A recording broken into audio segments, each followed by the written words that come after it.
Abangers talaga ang fans at casual viewers kung may mahahagilap silang resibo na maaaring magpatunay kung totoo ba talagang kumakalat na chismis sa social media na buntis si Kim Chiu.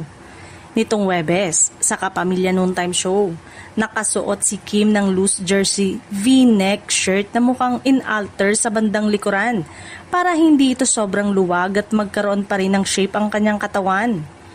Tinernohan niya ito ng grayish-black pleated denim miniskirt.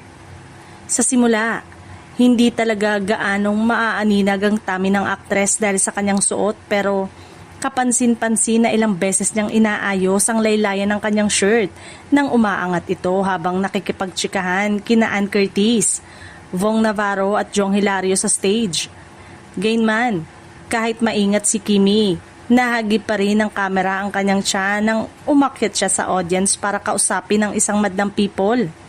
Dahil dito, mabilis na kumalat online ang ilang screenshot at video clips ng nasabing eksena. Sa mga kumakalat na larawan at video, may ilang netizen na nagsasabing kapansin-pansin umano ang umbok sa tiyan ng aktres. Dahil dito muling nabuhay ang pregnancy speculation tungkol kay Kim Chiu. Samantala, to the rescue naman ang kanyang mga fans na nagsasabing maaaring weight gain lamang ang napansin ng mga netizen at hindi ito sapat na basehan para sabing buntis ang aktres. Sa ngayon, wala pang kumpirmasyon mula mismo kay Kim tungkol sa naturang usapin. Kung sakali mang may katotohanan ng kumakalat na chismis, panahon na rin ang makapagsasabi dahil hindi umano habang buhay maitatago ang pagbabago sa katawan.